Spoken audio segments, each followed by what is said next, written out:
इस सत्र में, जो कि अभी 8वां सत्र है,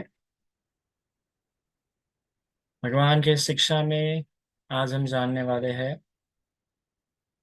बाहु सहंच सीपंच विनयो च सुशिक्षितो सुभाषिता च या वाचा एतं मंगल उत्तम। अर्थात कि बहुश्रुत होना, शिल्प अर्थात हाथों का या कई सारे जो कौशल्य होते हैं, है ना, टैलेंट्स कह सकते हैं, आर्ट कह सकते हैं, वह सीखना, डिसिप्लिन, विनय में अच्छा होना और वाणी और मन को अच्छी तरह सुरक्षित रखना, यह व्यक्ति के लिए क्या है, उत्तम मंगल है। ये 3 मंगल इस प्रकार के इस गाथा में बताए गए हैं। अर्थात कि बाहु सहंच सी पंच, हम इसे पहले साधारण से अर्थ में समझने का प्रयास करते हैं। मतलब बहुश्रुत होना, बहुत कुछ जाना हुआ होना, बहुत कुछ सुना हुआ होना, इसे कहते हैं बहुश्रुत होना। ठीक है। फिर सी पंच, सी पंच अर्थात कौशल्य, कई सारी बातें उसने सीखा हुआ होना। कला कोई ना कोई व्यक्ति को आनी ही चाहिए। सिर्फ पढ़ाई में अच्छा होने से कुछ नहीं होता है। पढ़ाई के साथ आपको किसी न किसी कला में भी क्या, आपने बहुत ही अच्छा होना चाहिए। और तीसरा जो है, विनय में अच्छा होना। विनय मतलब डिसिप्लिन, आपका जो व्यवहार करने का जो तरीका होता है किसी के साथ, काया वाणी और मन से, वो, और अपनी वाणी को सीमित करना। अभी इन गाथा को जोड़ के देखा जाए, इसका अर्थ एक दूसरे लगा के देखा जाए, तो जो बहुत सुना हुआ होता है, जिसको बहुत जगहों का, बहुत सारी बातों का ज्ञान होता है, वो व्यक्ति अपने लिए जो क्षेत्र है, चाहे किसी भी क्षेत्र हो, चाहे कोई भी फैकल्टी हो, कोई भी स्ट्रीम हो, वो अपने अच्छे प्रकार से चूज कर पाएगा। जैसे कि आजकल विशेष रूप से भारत में बहुत होता है, क्या होता है कि माता पिता को ज्यादा पता ना होने के कारण और युवा पीढ़ी को भी ज्यादा पता ना होने के कारण, एजुकेशनल फील्ड का उतना पता ना होने के कारण, उनको एक बात ही पता होती है, सिर्फ 10 के बाद साइंस लेना है। क्यों? ज्यादा ऑप्शन है ही नहीं यूथ के पास। 10 के बाद साइंस, नहीं तो कॉमर्स, कम मार्क आए तो आर्ट्स, यही है। इसके अलावा भी और बहुत सारी फील्ड से, पर पता होता है क्या, नहीं पता होता है, क्योंकि उन्हें ज्यादा सुना नहीं होता है। और बड़ी शोकांतिक की बात है कि हमारे यहाँ पे एजुकेशन काउंसलिंग नहीं होती है बच्चों को। जैसे बच्चा 10 पास हो जाता है, वैसे कई सारे कॉलेज के लेटर्स घर में आना शुरू हो जाते हैं, और फिर बच्चा जो कॉलेज बताता है, जो स्ट्रीम आपका घर पे आने वाला जो इंसान बताता है, उन्हीं स्ट्रीम में प्रवेश कर जाते हैं, और उस पर विश्वास भी कर बैठकर आसानी से उसमें चले जाते और अपना नुकसान करा बैठते हैं। तो क्यों हो रहा? बहुत सुना ना होने के कारण, विविध रूप से, बहुत शुद्ध नहीं है, बहुत कुछ सुना हुआ नहीं है। अगर आप भगवान की जो शिक्षा देखें, उस शिक्षा में क्या होता है कि भगवान, अगर आप त्रिपिटक को पढ़ना शुरू करते तो त्रिपिटक का सबसे पहला सूक्त, सुत्त पिटक का सबसे पहला सूक्त ही ब्रह्मजाल सूक्त है। सोचिए, बहुत सारे सूत्र दिए जा सकते थे, पर जिसने उस सुत्त पिटक का संगायन किया गया, और जब उसका क्रम रखा गया, और उस क्रम में दिग्ग निकाय को सबसे पहले रखा गया, और दिग्ग निकाय को रखने के साथ उसमें सबसे पहला सूत्र ब्रह्मजाल सूत्र रखा गया। और इतने बड़े संघ ने कुछ ना कुछ सोच समझ के किया होगा, है ना। जबकि ब्रह्मजाल सूत्र ये काफी दार्शनिक सूत्र है, इसमें बहुत ही भिन्न भिन्न मत दिए हुए हैं। इसके लिए वह सूत्र बहुत कठिन है, पर इतना कठिन सूत्र ही दे दिया गया। कुछ तो विचार रहा होगा। देखिए, जो कोई श्रोतागण है, जो कि सीखने के लिए आया है, अभ्यास अध्ययन करने के लिए आया है, अगर वो पढ़े तो सबसे पहले बहुश्रुत होकर पढ़े, अर्थात बाकी सारे मत भी पहले जान ले कि इस मत में ये सिखाया जाता है, ताकि उसकी बुद्धि स्वयं चले कि देखो यहाँ ये पढ़ाया जा रहा है, यहाँ ये पढ़ाया जा रहा है, यहाँ पे ये पढ़ाया जा रहा है, तो खुद होकर वो चूज कर सके। जब बहुश्रुत होता है तो खुद की बुद्धि अपने आप चलती है, पर बहुश्रुत अगर व्यक्ति नहीं है, उसे जो सुना दिया जाता है उसी में विश्वास कर बैठता है, वो बोलता है कि यही हकीकत होगी। तो इसलिए सबसे पहले ब्रह्म जाल सूत्र दिया गया। तो बहुश्रुत होना बहुत महत्वपूर्ण है, अच्छा मार्ग चूज करने के लिए, अच्छी कला चूज करने के लिए, अच्छी कला चुनने के लिए। तो सबसे पहला क्रम है बहुश्रुत होना, बहुत सुना हुआ होना। अक्सर मुझे देखता है कि लोग अक्सर ये कहते हैं, अरे ज्यादा पढ़ना नहीं चाहिए, भगवान बुद्ध का धर्म है, भगवान बुद्ध का मार्ग है, इसकी उसकी क्या सुन रहे हो? खुद अपना के देखो, प्रैक्टिकल चलो, प्रैक्टिकल चलो, खुद चलो। ये तुम क्या इसको उसको पढ़ रहे हो? और यह सबसे बड़ी मूर्खतापूर्ण बात है, सही में। और अक्सर वही लोग बोलते हैं जो ज्यादा पढ़ते नहीं, है ना, ज्यादा पढ़ने में रुचि नहीं लेते। अक्सर देखा, मैंने देखा है, अक्सर विशेष रूप से मुझे ज्यादा ज्यादा देखने के लिए मिला है, क्योंकि मैं पढ़ते रहता हूं, तो मुझे कोई भी आके बोलते रहे क्या पढ़ने में रखा है, क्या दिन भर पढ़ता है, अरे प्रैक्टिकल नॉलेज चाहिए, प्रैक्टिकल नॉलेज चाहिए, है ना, इसमें क्यों लगा, इसमें क्यों लगे लगे पड़े हो तुम, ये पढ़ने से कुछ नहीं होता, धम्म को तो उतारना पड़ता है, जीवन में उतारना पड़ता है। इस प्रकार से बातें करता हूँ, और पता करने पता चलता है कि खुद ज्यादा पढ़ते नहीं है। पहले पर्यति शासन रखा गया है इस बुद्ध शासन में, ताकि आप भविष्य हो, क्योंकि जब चलेंगे तो चलते समय कई सारी बाधाएं आती है ना, और उसका ज्ञान नहीं होने इंसान भटक सकता है। जैसे कि अगर आप विपश्यना भी करते हो, विपश्यना में भंग ज्ञान होता है, भय ज्ञान होता है। अगर आपको ठीक प्रकार से ज्ञान ना हो तो आप उसके बाद विपश्यना करना छोड़ सकते हैं।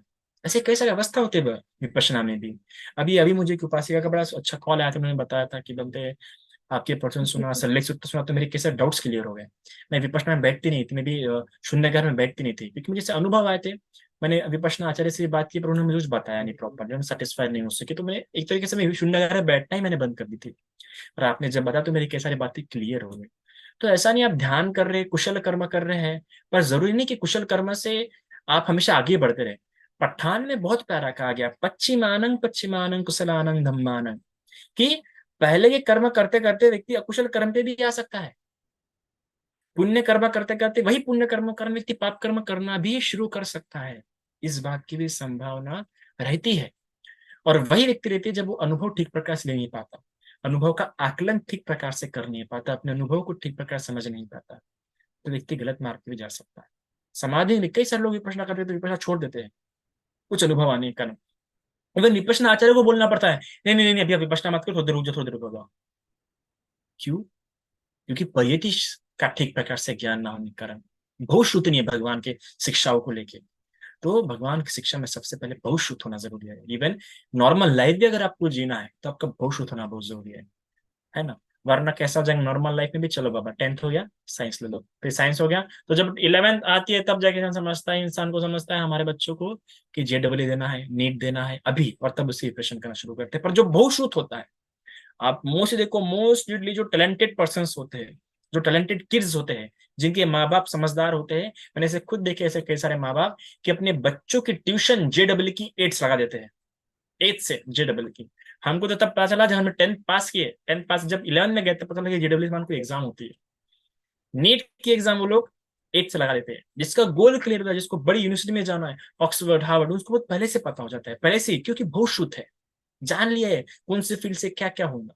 जितने भी टैलेंटेड पर्सन आज बड़े बड़े कॉलेज में, बड़े बड़े यूनिवर्सिटीज में पढ़ रहे हैं, उनका गोल पहले से था कि हमें इस यूनिवर्सिटी में जाना है। अब जो उन्होंने तय किया कि हमें इस यूनिवर्सिटी में क्यों जाना है, तो उन्होंने पहले सारे यूनिवर्सिटीज की इन्फॉर्मेशन निकाली, इंक्वायरी निकाली, कहाँ का कैसा स्टाफ है, कहाँ की कैसी फैकल्टी है, कितनी क्या रेटिंग है वहां पे, कंपनीज कितनी आती है, ये सब जान के। तो इसके लिए बहुत शुद्ध होना पड़ा, बहुत सुनने वाला होना पड़ा, बहुत सारी जानकारी लेनी पड़ी, तब जाके अपने लिए परफेक्ट कला, परफेक्ट स्ट्रीम, परफेक्ट आर्ट वो लोग चूज कर पाए। तो इतना देखो, मतलब भगवान ने कितने साल पहले ये बात बोली है, आज भी कितने यथार्थ प्रतीत होती है। तो बहु शुद्ध हो, और कोई ना कोई आपको कला आनी ही चाहिए। देखो बड़ा, आज स्टार्स होके भी सिर्फ एक कला में नहीं चल रहे, दो दो तीन तीन कला सीखते हैं। आज स्टार्स डांसर भी है, सिंगर्स भी है, डायरेक्टर्स भी है, क्योंकि सिर्फ एक कला होने से नहीं, तो अच्छी कलाएं भी आना जरूरी है। इसके साथ बहुसंच पंच विनय सुशिक्षितो सुभाषिता अर्थात कि विनय सीखिए। चलिए, आप बहुत नॉलेजेबल पर्सन है, आप में अच्छी कलाएं भी है, कोई ना कोई अच्छी कला है आप में, तो आपकी कीर्ति होंगी, आपका नाम भी क्या होगा, लोगों तक जाएगा। तो समझ जाइए, आपका स्वभाव अच्छा नहीं है तो क्या लोग आपको पसंद करेंगे? आपका व्यवहार करने का तरीका अच्छा नहीं है तो बोलेंगे हाँ हाँ वो बात, उस बात में अच्छा है, पर यार ऐसे व्यक्ति का तो बिल्कुल भी अच्छा नहीं है। उस जितना दूर रहो उतना ही सही है। कई सारे स्टार्स अपने स्वभाव के कारण, अच्छे बड़े बड़े इस पे जाने पर भी अपने स्वभाव के कारण क्या हो गए, नीचे गिर गए, है ना। तो ऐसा तो सिर्फ कला और बहुश्रुत होने से फर्क नहीं पड़ता, आपका स्वभाव होना चाहिए। आपके स्वभाव के कारण आपको और लोग आगे बढ़ाएंगे, लोग आपको आगे करने का प्रयास करेंगे। फिर और उसमें अगर कोई अच्छी कला आपको सीखनी है तो सुभाषिता च या वचा, कि वाणी सबसे अच्छी होनी चाहिए, क्योंकि हमारा फर्स्ट इंप्रेशन क्या होता है, हमारी फर्स्ट इंप्रेशन हमारा स्पीकिंग स्किल्स होती है, कम्युनिकेटिव स्किल होती है, कि हम किस प्रकार से किसके साथ कैसे कम्युनिकेशन करते हैं। क्योंकि एक एक जो मिस यूनिवर्स थी, इंडियन ही थी, उसने बड़ा प्यारा कहा था कि आपने किस तरह के कपड़े पहने हैं, लोगों को याद नहीं रहेगा, एक बार तारीफ कर जाएंगे पर उनको हमेशा याद नहीं रहता है। आपने किस तरह का आई लाइनर लगाया है, किस तरह की लिपस्टिक लगाई है, किस तरह की ज्वेलरी पहनी है, कुछ समय तक उनको याद रहेगा, उस समय नोटिस कर लेंगे, पर जिंदगी भर उनको याद नहीं रहेगा। और उनको क्या याद रहेगा, आपने उनके साथ किस प्रकार से बात की है, आपका व्यवहार उनके साथ कैसा रहा है। अगर आपने किसी की इंसल्ट की तो जिंदगी भर रखेंगे। तो स्वभाव बहुत इंपॉर्टेंट है, इसलिए विनय से सुशिक्षित हो। अगर उसमें भी कुछ अच्छा करना है तो वाणी से। ये जो जीभ है ये सांप से कम नहीं। अगर आप मुंह खोल रहे हैं तो जहर उगल सकता है और आपका जीवन बर्बाद कर सकता है। कई सारे सुपरस्टार्स अपने कमेंट्स के कारण क्या हो गए, ब्लैक लिस्टेड हो गए। जैसे कि कपिल शर्मा शो में आप जानते हैं, सिद्धू बाजी, कुछ नेगेटिव कमेंट रहा, शो से उनको हटा दिया गया। आप कितने भी अच्छे, वो डिपेंड नहीं करता, है ना। आपने लोगों के लिए कितना अच्छा काम किया है, लोग वो भी याद नहीं रखेंगे समय आने पर आपने क्या बोला है, लोग वो याद रखेंगे। एक झटके में लोग सब कुछ भूल जाते हैं, बस आपने क्या बोला उसके आधार पर। इसलिए बुद्ध कहते हैं कि सुबह से था अच्छी प्रकार से बोलो, कितना स्पष्ट। यानी पर्सनल डेवलपमेंट अगर आपको सीखना है तो देखिए, बुद्ध एक शब्द में, लोग बड़ी बड़ी किताबें लिखते हैं, बुद्ध ने एक गाथा में इतना गंभीर पाठ पढ़ा दिया लोगों को। तो अभी इसको भी हमने तो ये साधारण रूप में समझने का प्रयास किया। अब बुद्धिक या पाली साहित्यिक स्तर पे भी समझने का प्रयास करते हैं। अब जब कहा गया है बाहु सहंच, तो बाहु सहंच मतलब बहुश्रुत। तो बहुश्रुत होना मतलब क्या है इस बुद्ध शासन में? अभी तक तो हमने साधारण भौतिक व्यक्तिगत सांसारिक जीवन से देखा, गृहस्थों के जीवन से देखा, पर बुद्ध शासन में बहुश्रुत होना मतलब क्या होता है? बुद्ध शासन में बहुश्रुत होना मतलब होता है भगवान बुद्ध का जो नवांग शासन है। बुद्ध का शासन जो होता है नवांग युक्त होता है। बुद्ध शासन के 9 अंग होते हैं। वो 9 अंग को ठीक प्रकार से जानकारी रखना, वो 9 अंग पता होना ही मतलब क्या होता है, बहुश्रुत होना होता है। अगर आपको ये 9 अंग नहीं पता तो बहुश्रुत नहीं है बुद्ध शासन में। वो 9 अंग कौन से? सबसे पहले सुत्त, जो भगवान के सुत्त दिए गए हैं कि यह सुत्त होते हैं, सुत्त ये सुत्त आते हैं, इस प्रकार के सुत्त होते हैं, इस प्रकार पता होना। फिर भाई एक है गेय। गेय अर्थात जो प्रोज और वर्सेस से, गाथा और कथाओं से मिलके होते हैं, उसे कहते हैं गेय। फिर होता है व्याकरण, अर्थात कि व्याकरणों सहित जानना पड़ा। इस प्रकार अगर मैंने जो शीलों पे उपदेश दिया है, जल्दी संदेश जी अपलोड करेंगे। तो व्याकरण के साथ जाना मतलब वो शब्द कितने संधि विग्रह से बना हुआ है, अर्थात संधि करके उसका क्या अर्थ निकलता है, उस प्रकार से जानना। जैसे एक एक शील, सूरा मीरय मज्ज पमाद उठाना, अर्थात सूरा मीरय मज्ज पमाद उठाना, ऐसे इतने शब्दों से मिलके बना है, इस प्रकार से वो जानता है, इस प्रकार व्याकरण से तोड़ तोड़ करके दिखता है, तो उसको सही मायने में उसका अर्थ पता चलता है। मनोपुब्बंगमाधम्मा, मनो से ठा मनोमय, मनोपुब्बंगमाधम्मा इतना बड़ा शब्द है। मनोपुब्बंगमाधम्मा, धम्मपद की सबसे पहली गाथा और सबसे कठिन शब्द यही है उसमें। मनो, पुब्बंग, गमा, धम्मा, ऐसे 4 शब्दों से मिलकर बना है। तो इस प्रकार उसे अच्छे व्याकरण के साथ वो बात जाननी आनी चाहिए। और भगवान बुद्ध कहते हैं कि मैं अर्थ, व्यंजन और व्याकरण के साथ बताता हूँ। भगवान बुद्ध की पूरी शिक्षा अगर आप अट्ठकथा उठा के देखेंगे तो एक एक शब्द को, आप सिंपल से धर्मपद अट्ठकथा उठा के देख लीजिए, एक एक शब्द को विस्तार समझाया गया है, एक एक शब्द को एक्सप्लेन करके किया है। क्यों? क्योंकि भगवान की शिक्षा या भगवान जो शब्द इस्तेमाल किए, बड़े सुंदर शब्द इस्तेमाल किए गए। बोली भाषा इस्तेमाल करने पर ही भगवान ने बड़े नाप तोल के शब्द इस्तेमाल किए। क्यों? क्योंकि बड़े संविधा प्राप्त था उनको। तो जब उन्होंने इतने गंभीरता से शब्द इस्तेमाल किए तो हमने भी उसको तोड़ तोड़ के जानना चाहिए इसका क्या अर्थ होता है। क्योंकि वक्त बदलता है, समय हो जाता है, तो समय के साथ शब्दों के अर्थ बदल जाते हैं। उसके अर्थ अगर जानने हैं तो उसको संधि विग्रह करके तोड़ के ही समझना चाहिए। इसलिए आप देखिए, जब कोई इंसान फिलोसॉफी पढ़ता है तो फिलोसॉफी में जब भी किसी का मत रखा जाता है तो उसके शब्दों को तोड़ के बताया जाता है, उसका अर्थ बताया जाता है। क्योंकि जब उस शब्द को तोड़ के देखते हैं तो उसका रियल जो अर्थ है, जो गुड़ अर्थ है, वह पता चलता है। तो इसलिए तीसरा, व्याकरण के साथ भी पढ़ना चाहिए, व्याकरण के साथ वो जानता है। गाथा, भगवान के जो ये भी एक जो शासन है, चौथा शासन जिसे हम कहते हैं गाथा, चौथा जो अंग है भगवान बुद्ध के शासन का, गाथा की कई सारे भगवान ने गाथाओं में ही बताए। अब आप खुद ही विचार कीजिए, क्या सुत्त भगवान ने सुत्त में ही बताया, गाथा में भी बताया? तो गाथा भी आवश्यक रखते होंगे, महत्व रखते होंगे, तो गाथाओं को भी जानता है गाथा। इसके अलावा उदान, उदान मतलब उल्लास में बोले गए, आनंद में बोले गए, एकदम जैसे कोई अनंत हो जाता था, तो अनंत हो जाता, इतना आनंद उसको अंदर से मिलता था क्योंकि बहुत बड़ा बोझ हट गया है, बोझ निकल गया है बहुत बड़ा। तो अंदर से इतना आनंद होता था कि तुरंत उनके मुंह से कुछ उदान निकलता था, और उसको कहते हैं उदान। तो इस प्रकार से उदान भी त्रिपिटक में एक अलग से ग्रंथ है, तो उदान को भी जानता है। इतिवुत्तक, इतिवुत्तक मतलब इस प्रकार भगवान द्वारा कहा गया है, इसको भी ठीक प्रकार वो जानता है। इसके बाद अद्भुत धर्म, भगवान के द्वारा जो अद्भुत धर्म बताया गया है, कोई कोई अभिधर्म के रूप में देखते हैं, पर अद्भुत धर्म से विशेष कुछ घटनाएं रहती है, या फिर ऐसे कुछ भगवान रिद्धि द्वारा करके दिखाया है, उसको अद्भुत धर्म कहा गया है। और इसके अलावा वैदल्य, वैदल्य जो नौवा आखिरी अंग है बुद्ध शासन का। वैदल्य मतलब डिबेट के रूप में, प्रश्न उत्तर के इसमें जो पूछे जाते हैं, जो प्रश्न उत्तर के तरीके में जो उपदेश होते हैं, उन्हें वैदल्य कहा जाता है। जिस प्रकार से एक वैदल्य सूत्र है मज्जिम निकाय में, आप वो पढ़ेंगे समझ जाएंगे वैदल्य मतलब क्या होता है। तो ये 9 अंगों से युक्त भगवान बुद्ध का शासन, भगवान बुद्ध की शिक्षा होती है। और इन 9 अंगों को जानना, इन 9 अंगों को अच्छी प्रकार से पढ़ा हुआ होना, समझा हुआ होना, धारण किया हुआ होना ही क्या होता है, बहुश्रुत होता है। हम लोग बोलते नहीं शील जान लिया ना, हम लोग बोलते नहीं समाधि में जान लिया ना, पर शील समाधि प्रज्ञा क्या, ये 9 अंगों का शासन है। तो ये 9 अंगों का शासन ही भगवान, ये 9 अंगों का शासन, इन 9 अंगों को जानकार होना, पता होना, इन 9 को सुना हुआ होना ही क्या कहा जाता है, बुद्ध शासन में बहुश्रुत होना कहा जाता है। जिस प्रकार से आनंद था, आनंद इतने बहुश्रुत थे कि पूरा का पूरा सुत्त पिटक उन्हें क्या था, कंठस्थ था। आनंद को इसलिए शब्द भंडारिक भी कहा जाता है। तो ये होता है बहुश्रुत होना। फिर कहा गया है सी पंच, बाहु सहंच सी पंच। सी पंच मतलब कलाएं, स्किलफुल होना, है ना, कलाएं सीखो। तो कलाएं भी 2 तरह की होती है, एक गृहस्थों की कला और दूसरी प्रवज्जितों की कला। अभी जो गृहस्थ कला होती है, अर्थात कि वो जो, एक देखा जाए अगर साहित्य के हिसाब से देखा जाए तो 62 कला बताए गए हैं। आप देखो कि कभी भी आप सूक्ता पढ़ते हो बताया गया कि ये ब्राह्मण 62 कला में परिपूर्ण था।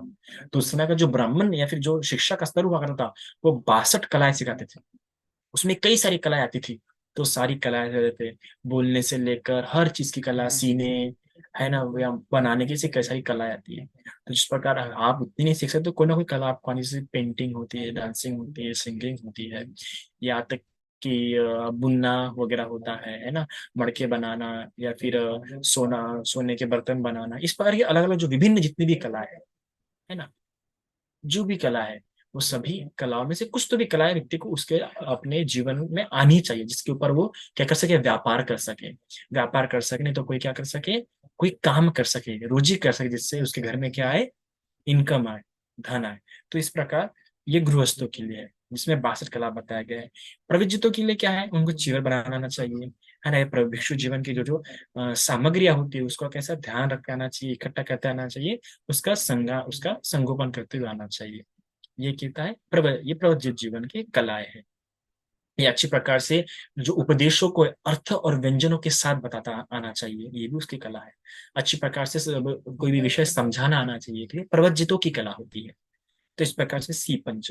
तो विनय, फिर उसके बाद विनयों रसिक, तो विनय को सीखो, है ना। तो विनय कैसे सीखता है, तो विनय भी 2 तरह के होते हैं, एक गृहस्थ विनय होता है और दूसरा प्रवज्जित विनय होता है। गृहस्थ विनय क्या है, गृहस्थ विनय है 10 अकुशल कर्मों से दूर रहना और 10 कुशल कर्मों का संपादन करना। 10 अकुशल कर्म कौन से है, काया के 3 कर्म, है ना, काया के 3 कर्म कौन से है, प्राणी हिंसा, चोरी और व्यभिचार, यह नहीं करना। फिर वाणी के 4 कर्म कौन से, मूसावादा, परुषा वाचा, पिसुना वाचा, संपाफला वाचा। और इसके अलावा मन के 3 कर्म, लोभ, द्वेष और मोह, इस प्रकार के कर्मों से दूर रहना ही क्या है, गृहस्थ का विनय है। और प्रवजितों का विनय क्या है, भिक्षुओं के 227 नियम, भिक्खुनियों के 311, शामनरों के 10 शिक्षा पद और 75 शेकियां। अब विनय में अगर किसी को अच्छी प्रकार से विनय या अपनी पर्सनली डेवलप करनी होगी, उसने 75 शेकियां पढ़ना चाहिए। बहुत सुंदर बताइए कैसे बैठो, कैसा बोलो, कैसा करो, इतना सूक्ष्म रूप से भगवान ने बताया 75 शेकी। कोई दूसरा इंसान भी, कोई अच्छा पर्सनैलिटी ट्रेनर भी वो नहीं बता पाएंगे, इतना सूक्ष्म रूप से भगवान बुद्ध ने 75 शेकियों में बताया है। कैसे खाना चाहिए, कैसे चबाना चाहिए, है ना, तो वो सब उस 75 शेकियों में बताया गया, पर वो सामने के लिए, उपासक के लिए नहीं है। तो इस प्रकार से ये आप अपने विनय होते हैं। विनय जो कि आपके एक प्रकार का नय है, सीखने योग्य नय है ना, जिससे व्यक्ति की जो बुरी बातें, बुरी आदतें क्या होती है, दूर होती है।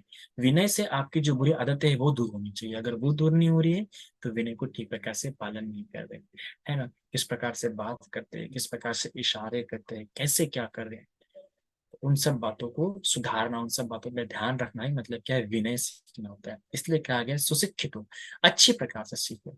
अच्छी प्रकार से नहीं सीखा गया तो जो बुरी बातें वो दूर ही नहीं होंगी।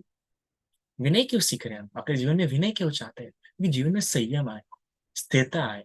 पर इससे भी कई गुना ज्यादा जो बुरी आदतें हमें लग चुकी है अपनी अज्ञानता वश, है ना, या अपने ग- अनुचित संगति के कारण, उसको हटाने के लिए हम अपने जीवन में विनय लाते हैं। जीवन जीने का जो आर्ट है उसे हम कहते हैं विनय। The way of living, the art of living, ये क्या है, विनय है। तो इस प्रकार से विनय। फिर विनय के बाद है सुभाषिताच या वाचा। सुभाषिताच या वाचा अर्थात कि अच्छी प्रकार से बोलो, अच्छी वाणी का इस्तेमाल करो। आपकी वाणी क्या हो, सुभाषित, अच्छी प्रकार से भाषित, अच्छी प्रकार से बोली गई, अच्छी प्रकार से किसी के सामने में रखी गई, उसे कहते हैं सुभाषिताचा। अब इसमें सबसे पहले आप जानते हैं कि चार प्रकार की जो अकुशल वाणी है वो तो होनी ही नहीं चाहिए। विश्वना वाचा, परुसा वाचा, संपाफला वाचा और मूसा वाचा, ये वाणी तो होनी ही नहीं चाहिए। पर ये वाणी ना होने से ऐसा नहीं कह सकती कि वाणी क्या होगी, सुभाषित होगी। सुभाषित मतलब अच्छी प्रकार से सामने में प्रकट की गई, रखी गई। आप सत्य भी क्यों ना बोल रहे हो, आप अच्छे से रखो। ये सुभाषित वाणी को तभी कहा जाता है जब चार प्रकार की बातों से युक्त हो, अर्थात कि स्पष्ट बोली गई हो। जिस प्रकार मैं कभी बार स्पष्ट नहीं बोल पाता हूँ, मैं कभी बार बहुत फास्ट बोल पाता हूँ, तो सुभाषित नहीं बोलेंगे। स्पष्ट, लोगों तक एक एक शब्द क्या गया हो, स्पष्ट गया हो, उसे कहते हैं हम सुभाषित, अक्सर स्पीच देते हुए। ये बहुत ही इंपॉर्टेंट होता है, या कोऑपरेटिव सेक्टर में। अब भगवान की वाणी देखो, भगवान की वाणी कितनी सुभाषित थी। भगवान की वाणी 8 प्रकार के गुणों से क्या थी, युक्त थी। 8 प्रकार के गुणों से युक्त थी। आप विचार कर सकते हैं कितनी उनकी उनकी बहुत ही निनादी उनकी आवाज थी, सुस्पष्ट उनकी आवाज थी, कोकिल समान एकदम सुरीली उनकी आवाज थी। अरे जो सबसे आखिरी में बैठा है उसको भी क्या देता था, एकदम स्पष्ट सुनाई देता था। इतनी भगवान की, अरे 8 गुणों से युक्त थी भगवान की वाणी। तो वो भगवान की वाणी थी जो बहुत सुंदर सुभाषित थी। तो सुभाषित होनी, सुभाषित होना मतलब भगवान के लिए तो भगवान की वाणी 8 गुणों से युक्त थी। हमारे लिए एक एक अगर लेंगे, एक एक शब्द क्लियर होना चाहिए बोलते समय, है ना। उसमें बराबर पॉजेस होने चाहिए, एकदम फास्ट भी होनी चाहिए, एकदम स्लो भी नहीं होनी चाहिए। इस प्रकार से सुभाषित होती है। फिर उसमें धर्म युक्त होनी चाहिए, अधर्म युक्त नहीं होनी चाहिए। धर्म की बातें होना चाहिए, धर्म की बातें मतलब कैसे शील समाधि प्रज्ञा की बातें होनी चाहिए। नैतिक आचरण को संपन्न कराने वाली बातें होनी चाहिए, अनैतिक आचरण वाले को नहीं। तीसरा, प्रिय होनी चाहिए। ऐसा नहीं कि सुनने वाले को अप्रिय लगे। अगर सुनने वाले को अप्रिय लगे तो मत बोलो, सुभाषित वाणी नहीं होगी। प्रिय लगे तो ही बोलो। और चौथा, सच्ची होनी चाहिए। असत्य है, व्यर्थ है, काल्पनिक है, ना ही करो तो अच्छा, सच होनी चाहिए। जैसे 4 प्रकार से जब बातें युक्त होती है तभी सही मायने में क्या कही जाती है, वो सुभाषित होती है। पाया देखिए, प्रिय होनी चाहिए, शब्दों का ठीक प्रकार से व्याकरण होना चाहिए, प्रकट अच्छी प्रकार से होना चाहिए। एक कथा इसमें बहुत प्यारी मिलती है कि एक समय की बात है, ये 2 सहेलियां थी। एक का नाम था सत्य और दूसरे का नाम था कविता। दोनों क्या बहुत अच्छे सहेलियां थे, है ना। तो साथ में अक्सर अपना समय बिताते थे। अच्छे सहेली, अच्छे मित्र होना मतलब होता है कि ज्यादा साथ में समय बिताते हैं, क्योंकि कोई भी रिलेशन, कोई भी रिश्ता स्ट्रॉन्ग कब होता है, साथ में समय बिताने से। तो साथ में बिताते थे समय। एक बार क्या हुआ, कहीं जा रहे थे तो रास्ते में उन्हें एक फकीर मिल गया।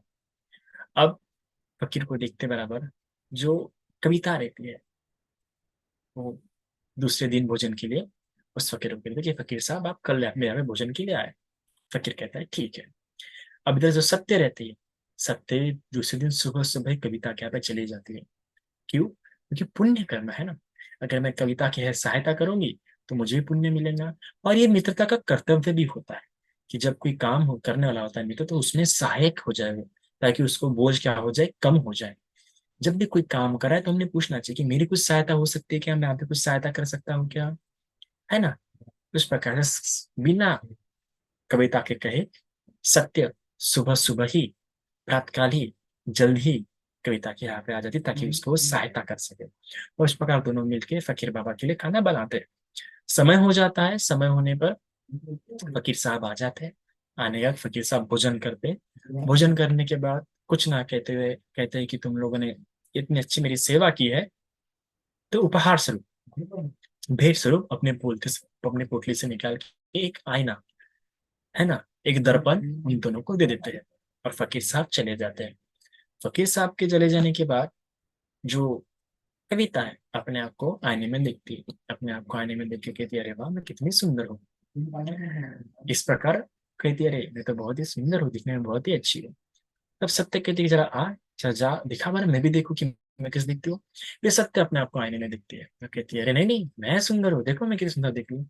और इसी बात पे फिर दोनों का विवाद होना शुरू हो जाता है। अब विवाद तो कैसे झेले, तो तय करते दोनों मिलकर, ऐसा करते कल सुबह हम लोग दोनों अब अपने घर से निकलेंगे। और जब दोनों अपने घर से निकलेंगे तो जिसके इर्द गिर्द, और घर से निकल के एक चौक तक आएंगे, एक पेड़ के पास आएंगे। आते आते जो जिसके इर्द गिर्द सबसे ज्यादा लोग खड़े होंगे वो सबसे सुंदर होंगे। ठीक है, इस प्रकार से वो लोग तय करते हैं। तो सबसे पहले सत्य सुबह सुबह अपने घर से अच्छा निकलते हैं। तो जैसी सत्य अपने घर से निकलती है तो क्या होता है कि जैसे अपने घर से निकलते तो पहले दरवाजा खोले, दरवाजे के बाहर निकलते तो जो सभी आसपास के लोग रहते तुरंत खड़े हो जाते। सत्य तो पूछते रे वाह। इससे तो जैसे आगे आगे जाती है, ये सब लोग जो लोग खड़े हुए रहते अब अपने घर जाना शुरू करते हैं।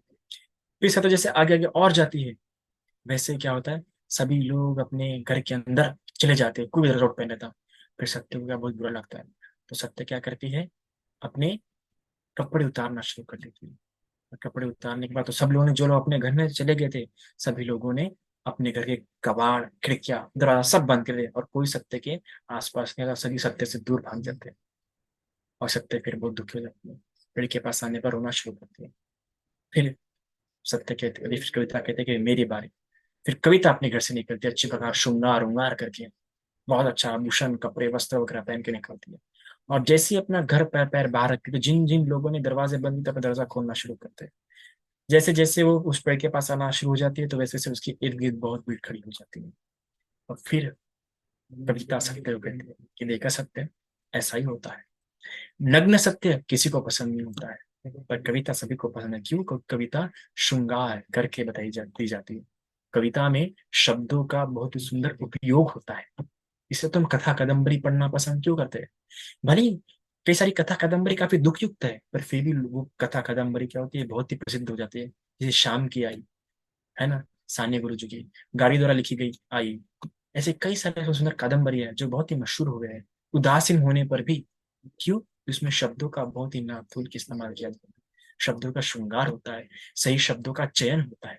तो कविता वही समझाते सत्य को, सत्य कितना भी सही क्यों ना हो, कितना भी अच्छा क्यों ना हो, पर नग्न सत्य किसी को पसंद नहीं। सत्य बताने का भी तरीका होता है, वो सुभाषित तरीके से बताया जाना चाहिए तो सभी लोग उसे स्वीकार कर सकते हैं, तभी व्यक्ति का मंगल हो सकता है। सुभाषित, तो इन तीनों बातों से व्यक्ति क्या होता है, मंगल होता है। सुना हुआ होना चाहिए, बहुत अच्छी प्रकार सुना हुआ होना चाहिए, विनय में पारंगत होना चाहिए। और जब किसी को कोई बात बताए तो वो अच्छी प्रकार से बतानी आनी चाहिए, है ना। कहते हैं ना, first convince them then convert them. पहले समझाओ फिर बदलाओ, है ना। समझ से परिवर्तन आता है, जबरदस्ती से सिर्फ क्रांति आ सकती है, पर क्रांति कितनी खतरनाक होती है हम सभी जानते हैं। तो इसलिए धीरे से प्रयास हो, पर अच्छा प्रयास हो। और उस प्रयास के लिए इन सब बातों की आवश्यकता होती है, घोषित होना, कलावान होना, निपुण होना उस कला में, इसके साथ विनय से युक्त होना और उसकी भाषा अच्छी होना। तभी व्यक्ति का मंगल संभव है, तभी व्यक्ति के हाथ में लिया वो कृत्य, वो कार्य कर सकता है, अच्छी प्रकार से ज्यादा लोगों तक पहुंच सकता है। तो यही व्यक्ति के लिए सबसे उत्तम मंगल है। इतना आज के लिए काफी है। साधु साधु साधु।